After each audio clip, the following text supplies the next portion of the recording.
step-by-step guide mo to get your Narita Express ticket when you buy it from Klook. Okay, so guys, kailangan mo hanapin itong machine na to, and dito, kailangan mo iscan yung QR from your Klook app. Tapos, click mo tong read QR code. Then guys, ito yung QR code ko, isa-scan ko lang siya dyan. And then, afterwards, it will be waiting and then confirm mo kung tama yung mga details mo and tama yung pupuntahan mong location, and then click on print. And then afterwards, guys, ilalabas na nila yung ticket mo dito. And then yung train ticket na yan, guys, you have to make sure you keep it kasi yan yung train ticket mo papasok at saka palabas. And yes, reserved seating yung binili kong ticket because when I bought it via Klook, meron ng reserved seating yung kinuha ko. So guys, pasok ka lang dito, di ba, sa train turnstiles.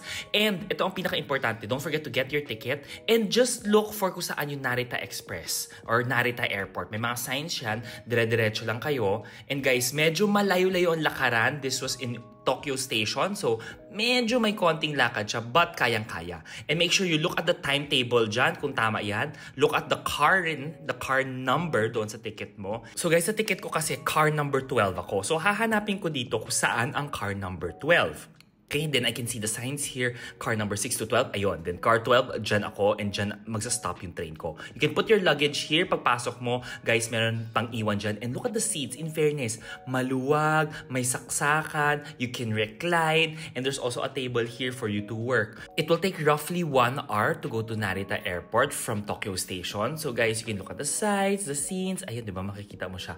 And pagbaba mo, just go to the terminal that you're going to go to. For ako, Terminal 1 ako. So guys, ito siya, international departures, and titingnan mo dito which airlines ka, kung north or south. Yun lang.